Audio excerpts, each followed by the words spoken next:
اشکال سمجھیں آخر میں یہ جو ہم نے درمیان میں کہا نا اس کو بھی ذہن میں رکھ لیں آپ تو ماشاءاللہ پڑھتے رہتے ہیں کہ حیوان جنس ہے اور انسان اس کی نوع ہے. نوع سے مراد کیا معنی کرتے ہیں؟ انسان کا انسان حیوان ناطق ہے. ناطق کا معنی کیا ہوتا ہے؟ یہ اچھی طرح ذہن بٹھا. ناطق کا معنی بولنے والا نہیں ہے. کوئی بندہ آپ سے کہ جی گدھا بولتا ہے, اگر کوئی طوطا بولنے والا ناطق ہو جائے. نہیں, ناطق کا معنی ہوتا ہے مدرک کلیات. یہ ناطق منطق کی اصطلاح ہے. جیسے میں پہلے کہہ رہا تھا نا, ایک ہی لفظ ایک فن میں تو معنی اور ہوتا ہے, دوسرے فن میں تو معنی اور ہوتا ہے. عربی ادب میں ناطق کا معنی بولنے والا ہے, اور منطق میں ناطق کا معنی مدرک کلیات. کلیات یہ انسان کا دماغ کام کرتا ہے. جانوروں کے دماغ میں کلیات اور ضابطے نہیں آتے. یہ ضابطے, قواعد, کلیے یہ کس کا کام ہے؟ انسان. وہ گونگا بھی ہوگا تو پھر بھی کلیہ بنا لے گا, وہ بولنے والا ہوگا تو پھر بھی بنا لے گا. تو جب کہیں گے نا انسان حیوان ناطق ہے تو کوئی جی گونگا تو نہیں بولتا, پھر آپ نے کہنا نہیں بالقوہ ناطق ہے, بالفعل نہیں ہے. پھر آپ نے یہ جواب دینا ہے بھائی اتنا تنگ ہی ہوتا ہے بالقوہ بالفعل. جواب یہ ہے کہ ناطق سے مراد کیا ہے. عربی ادب میں ناطق کا معنی اور ہے, اور فن منطق میں ناطق کا معنی اور. اب دیکھو فن بدلنے سے لفظ کا معنی بدل گیا ہے. جب آپ سبق پڑھاؤ نا تو سبق پڑھانے کے دوران ایسی مثالیں دو کہ جس سے طلباء کے عقائد حل ہوں, جیسے مسائل حل ہوں, جیسے الجھنیں دور ہوں. مثالیں تو دینی ہیں. جب یہ ہم نے بات سمجھائی ہے کہ لفظ کا لغوی معنی اور ہوتا ہے اصطلاحی معنی, لغت اصطلاح کا مطلب یہ ہے. اب اصطلاحی معنی بیان کرتے ہوئے اتنی مثالیں پیش کرو کہ جس سے مسائل حل ہونا شروع ہو جائیں. مسائل حل ہوں. بات سمجھ آ گئی؟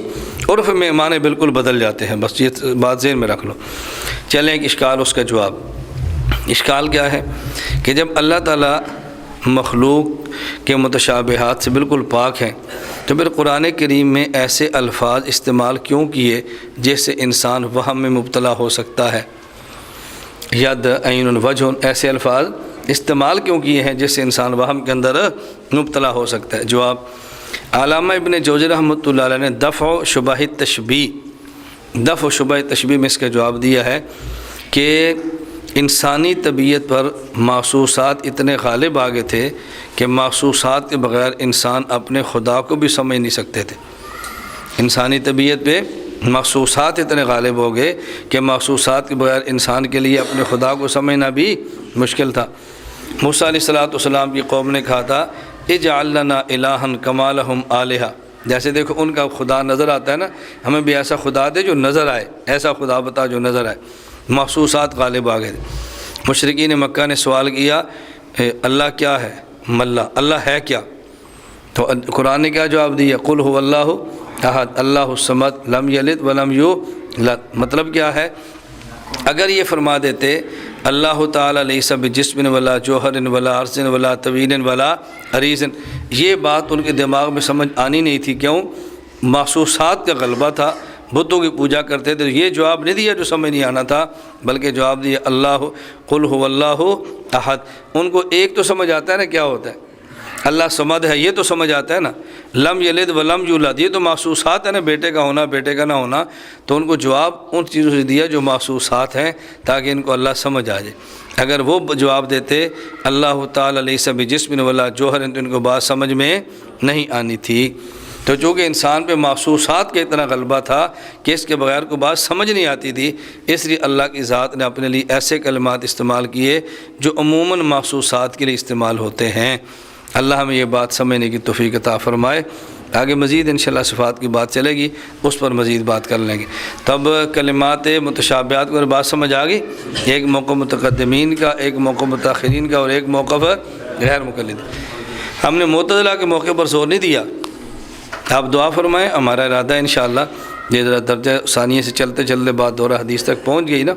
ہماری اپنی خواہش ہے کہ دورہ حدیث والے سال جب طلباء کو حدیث پڑھائیں نا تو اپنے مد مقابل غیر مقلدین کو رکھیں, مد مقابل بریلویوں کو رکھیں, شیعوں کو رکھیں, پھر حدیثیں پڑھائیں. اس کا نتیجہ کیا نکلتا ہے؟ ہمارے پورے اسباق چلتے ہیں کہ اس مسئلے پر امام شافعی کی رائے یہ ہے, امام حنیفہ کی رائے یہ ہے, امام مالک کی یہ ہے, اور امام صاحب کی یہ ہے. اس میں تو کوئی شک نہیں, ہمارے اکابر کا طرز ہے, بڑا مبارک ہے, ہونا چاہیے. لیکن اس سے موجودہ فتنوں کا رد نہیں ہوتا, اس سے موجودہ فتنوں کا, بلکہ ہمارے بہت سے طلباء کا ذہن بنا ہوتا ہے کہ رفع الیدین میں ہمارے مد مقابل امام شافعی ہیں, اگر غیر مقلد آ گئے تو پھر کیا ہے؟ رفع الیدین یہ کرتے ہیں وہ بھی تو کرتے ہیں نا. تو اگر یہاں رد غیر مقلدین کو رکھ کے کیا جائے نا تو پھر رد کرنے کا بھی مزہ آتا ہے.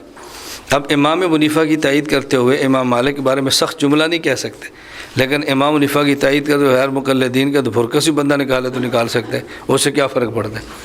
تو اس لیے ہم چاہتے ہیں کہ اللہ تعالیٰ ایسے دن لائے. ہم چل تدریجاً رہیں، بڑے آہستہ آہستہ آہستہ آہستہ. پہلے ہماری خواہش تھی کہ مبلغ تیار ہو جائیں جو دنیا میں کام کریں. اس کے لیے ہم نے مشورہ کیا تھا کہ تقریباً 10 سال تک ہم تخصصی چلائیں، درجہ کتب شروع نہ کریں، تاکہ ہر سال فضلاء ملک میں پھیلے، ہر سال فضلاء ملک میں پھیلے. جو ہم کام کرنا چاہتے ہیں ملک میں پھیل جائے، اس کے بعد درجہ کتب شروع کریں.